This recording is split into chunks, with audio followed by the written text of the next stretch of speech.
Good afternoon and thank you for joining us on this edition of YES101's Visual Radio. I'm Theruni Karunaratne, first on to news here at home.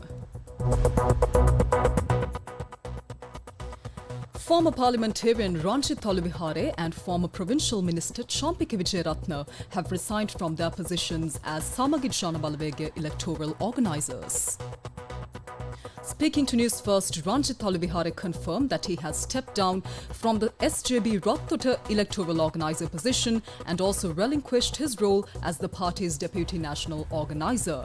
Champika Wijeratne, an attorney at law and former provincial minister, announced his resignation as the Dambulla electoral organiser.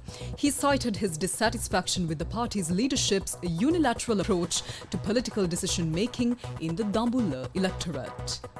Wijeratne added that he will officially submit his resignation letter to SJB General Secretary and opposition leader Sajid Premadasa today.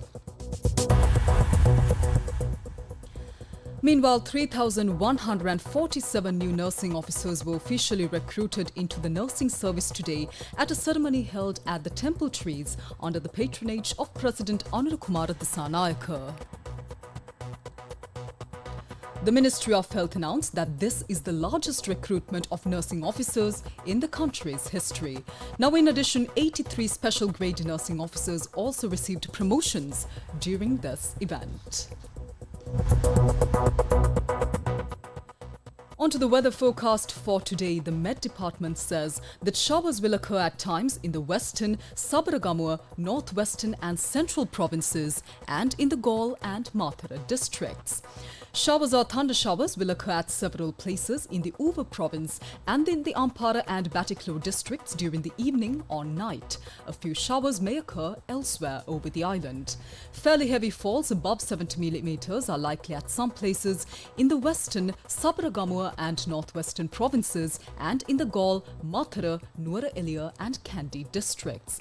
Fairly strong winds of about 30 to 40 kilometers per hour can be expected at times over the western slopes of the central hills and in the northern, north-central, northwestern and southern provinces and in the Trincomalee district. And as always, the general public is requested to take adequate precautions to minimize damages caused by temporary localized strong winds and lightning during thunder showers. With that, we move on to news overseas. International news. And in news overseas, the European Union's trade chief said the 27-member bloc is committed to securing a trade deal with the US based on respect and not threats. Now, this comes after US President Donald Trump threatened to slap a 50% tariff on all goods sent to the US from the EU. EU Trade Commissioner said after a call with US Trade Representative Jamieson Greer and Commerce Secretary Howard Lutnick, quote, "The EU is fully engaged, committed to securing a deal that works for both. EU-US trade is unmatched and must be guided by mutual respect, not threats.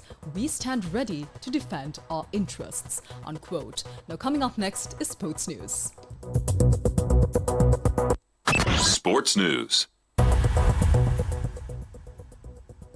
And in sports, it's cricket. Rajat Patidar and Pat Cummins, the Royal Challengers Bengaluru and Sunrisers Hyderabad captains respectively, have both been fined for their team's slow over rates during Friday's IPL 2025 match held in Lucknow. As it was RCB's second offence of the season, the first was on the 7th of April under the IPL's Code of Conduct relating to over rate offences. Patidar was fined 240,000 Indian rupees. The other members of the players were each fined either 600,000 Indian rupees or 25% of their respective match fees, whichever is lower. Cummins was fined 120,000 Indian rupees since it was SRH's first offence of the season. And that's a wrap of this edition of YES101's Visual Radio. Thank you for joining us and do stay tuned with News First for more of the very latest.